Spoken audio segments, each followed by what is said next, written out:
Main message اس نظم کا کہ اصل وجود جو ہے وہ تیرا ہے، اور اگر تیرا وجود ہے، تیری صلاحیتیں ہیں، تو ان کو استعمال کر رہا ہے، تو ان کو ڈیولپ کر رہا ہے، تب یہ دنیا ہے۔ مجھ کو بھی نظر آتی ہے یہ بو قلمونی، وہ چاند یہ تارا ہے، وہ پتھر یہ نگیں ہے، دیتی ہے میری چشم بصیرت بھی یہ فتویٰ، وہ کوہ یہ دریا ہے، وہ گردوں یہ زمیں ہے۔ حق بات کو لیکن میں چھپا کر نہیں رکھتا، تو ہے، تجھے جو کچھ نظر آتا ہے نہیں ہے۔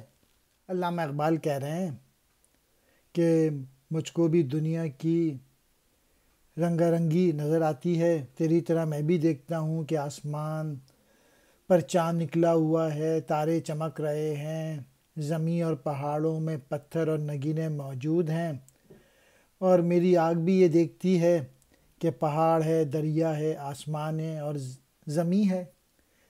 ٹھیک ہے، میں نے مان لیا یہ سب موجود ہے، یہ سب میں بھی دیکھتا ہوں جن کا میں نے ذکر کیا ہے، لیکن ایک بات بتا دوں جو کہ سچ ہے، اور اس کو میں کہنے سے رک نہیں سکتا، کہ اگر تو ہے تو یہ سب کچھ ہے، اور تو نہیں تو کچھ بھی نہیں۔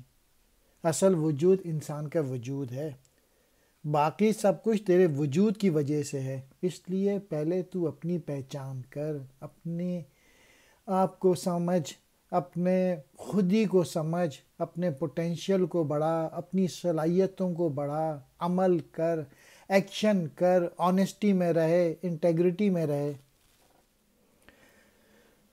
وجود صرف تیرا ہے، اور جو کچھ تجھے نظر آ رہا ہے یہ سب بے وجود ہے۔